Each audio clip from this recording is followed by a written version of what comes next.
Kemudian kita jepit AKDR di samping, jadi tidak ke tengah ya, di samping seperti ini.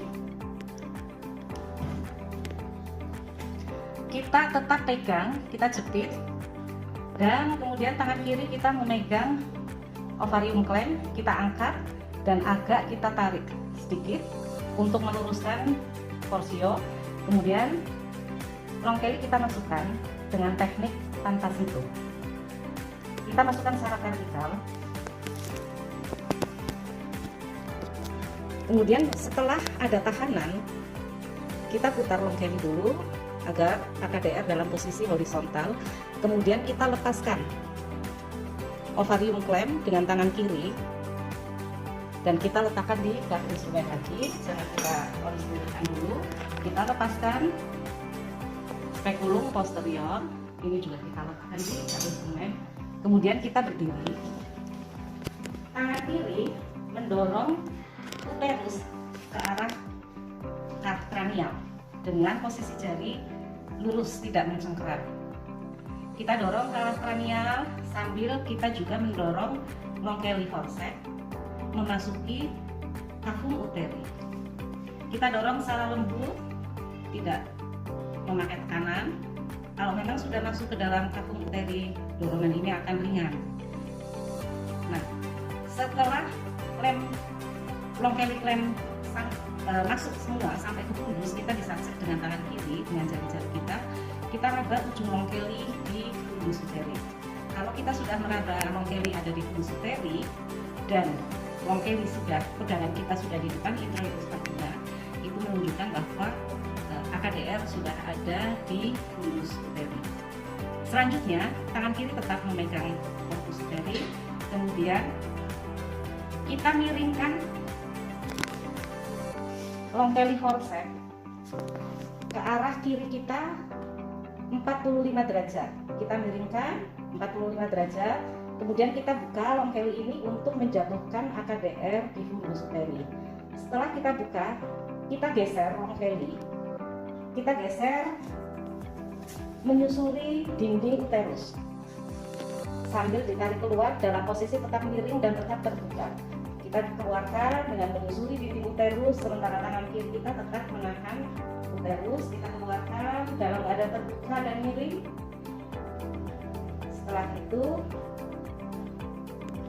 nah, ini tetap dalam keadaan terbuka.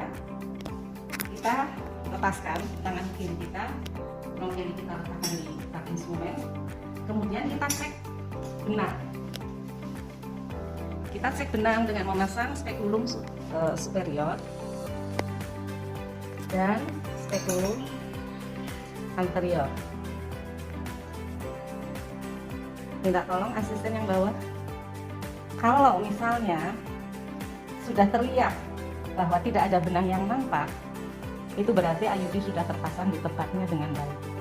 Kalau misalnya samar-samar atau tidak nampak karena ada darah di situ, kita bisa dep lagi dengan kasa. Minta tolong ambilin kasa. Untuk memperjelas visualisasi, kita bisa dep tanpa betadine ujung porsio.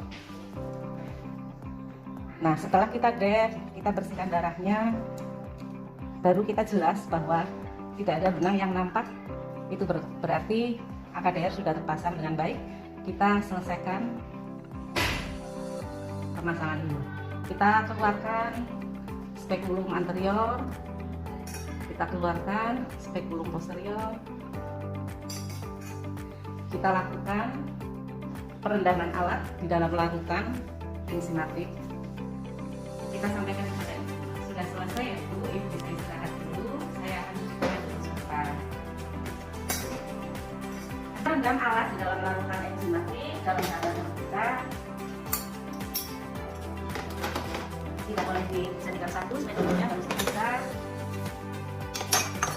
Harus terendam semua, kemudian kita celupkan tangan kita dan kita lepaskan sarung tangan secara terbalik. Setelah itu kita cuci tangan di air mengalir dengan 6 langkah juga seperti tadi Mbak Anda tadi. Ini AKDR-nya sudah terpasang, ibu bisa istirahat dulu. Dan AKDR ini akan digunakan selama 10 tahun. Kalau misalnya ibu akan program hamil lagi di tahun ke-5 atau ke-6, ibu bisa datang kemari untuk melepaskan AKDR tersebut. AKDR ini tidak mempengaruhi ASI ya Bu ya, jadi ibu tidak usah khawatir. Kemudian ibu boleh kontrol 1 bulan setelah pemasangan ke puskesmas. Misalnya sebelum 1 bulan ibu merasakan duduk tidak nyaman, ada yang seperti menusuk-nusuk dan ternyata itu benang, ibu bisa mencoba memasukkan benang kembali. Misalnya ini terjadi sore atau malam hari, ibu kan tidak mungkin ke puskesmas. Jadi ibu bisa sementara benang itu dimasukkan dulu dengan cara ketika ibu mandi, ibu cuci tangan yang bersih, masukkan jari yang terpanjang ke dalam vagina itu sambil jongkok, kemudian benang tersebut boleh ditekuk ke dalam, dimasukkan ke dalam liang vagina. Besok pagi ibu bisa ke puskesmas untuk dipotong benangnya. Tapi kalau misalnya sampai 1 bulan ibu tidak merasakan apa-apa, ibu tetap kontrol 1 bulan setelah pemasangan. Jelas ibu ya? Terima kasih. Semoga tetap sehat, jadi banyak tumbuh sehat, hasilnya sehat. Oke, terima kasih teman-teman. Demikian share video pemasangan IUD pasca persalinan, di mana IUD pasca persalinan ini bisa 10 menit setelah plasenta lahir atau sebelum 48 jam. IUD pasca persalinan tidak bisa dipasang setelah lebih dari 48 jam. Oke, semoga bermanfaat. Terima kasih. Wassalamualaikum warahmatullahi wabarakatuh.